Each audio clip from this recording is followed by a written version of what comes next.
নিজের পিয়নের ৪০০ কোটি টাকার মালিক হওয়া নিয়ে নিজেই তাচ্ছিল্যের ভাষায় সমালোচনা করেছিলেন। এবার জানা গেল শেখ হাসিনা আর তার ছেলে সজীব ওয়াজেদ জয় পাচার করেছেন ৮০,০০০ কোটি টাকা। ১৫ বছরের দুর্নীতির ফর্দ এবার একে একে বেরিয়ে আসছে। ক্ষমতায় থাকতে বলতেন তার জীবনে চাওয়া পাওয়ার কিছু নেই, নিজেই বলতেন অতি সাধারণ জীবনযাপন তার, অথচ সেই সাদামাটা জীবনযাপনের মানুষটির বিরুদ্ধে অভিযোগ প্রায় লক্ষ কোটি টাকা পাচার করেছেন তিনি। সাবেক প্রধানমন্ত্রী শেখ হাসিনা এবং তার ছেলে সজীব ওয়াজেদ জয়ের বিরুদ্ধে ওঠা ৩০০ মিলিয়ন মার্কিন ডলার পাচারের অভিযোগ অনুসন্ধানের সিদ্ধান্ত নিয়েছে দুর্নীতি দমন কমিশন। দুদকের প্রধান কার্যালয় থেকে এই সিদ্ধান্ত নেওয়া হয়েছে বলে জানা গেছে। সাবেক প্রধানমন্ত্রী শেখ হাসিনা এবং তার ছেলে সজীব জয়ের বিরুদ্ধে ৩০০ মিলিয়ন ডলার বিদেশে পাচারের অভিযোগে দুদক অনুসন্ধানের সিদ্ধান্ত নিয়েছে।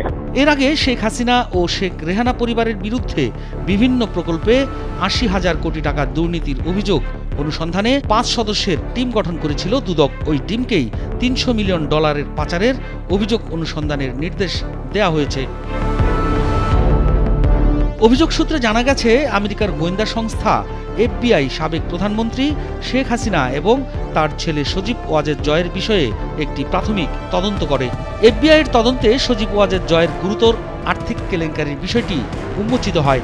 বিশেষ করে তার নামে থাকা হংকং এবং ক্যামেন আইল্যান্ডের বিভিন্ন ব্যাংক হিসাব থেকে স্থানীয় একটি মানি এক্সচেঞ্জের মাধ্যমে ওয়াশিংটন DC, নিউ ইয়র্ক এবং লন্ডনের বিভিন্ন ব্যাংক হিসেবে টাকা পাচারের তথ্য উঠে আসে।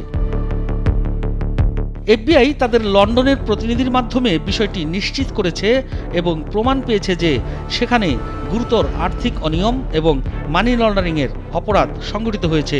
ডিপার্টমেন্ট অব জাস্টিসের senior trial attorney Linda Samuels special agent La প্রিভোটের সঙ্গে যোগাযোগ করে বাংলাদেশ থেকে ৩০০ মিলিয়ন ডলার যুক্তরাষ্ট্রের বিভিন্ন ব্যাংক হিসেবে জমা করা হয়েছে বলেও অভিযোগ রয়েছে।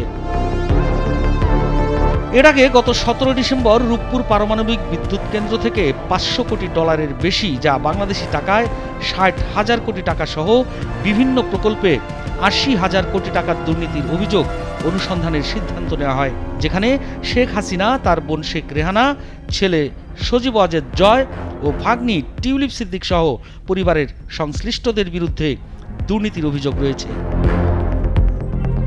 গণমাধ্যমের প্রতিবেদন বলছে, মালয়েশিয়ার একটি ব্যাংকের মাধ্যমে শেখ হাসিনাকে প্রকল্প বাজেট থেকে ৫০০ কোটি ডলার আত্মসাতের সুযোগ করে দেয় প্রকল্প বাস্তবায়নকারী সংস্থা রোসাটম। নিজের ভাগ্নি টিউলিপ সিদ্দিকির মাধ্যমে রাশিয়ার সঙ্গে এই চুক্তি করেন তৎকালীন প্রধানমন্ত্রী শেখ হাসিনা। আর এই মধ্যস্থতার বিনিময়ে পাচার করা অর্থের ৩০% পেয়েছেন টিউলিপ সিদ্দিকি, শেখ রেহানা ও তাদের পরিবারের কয়েকজন সদস্য।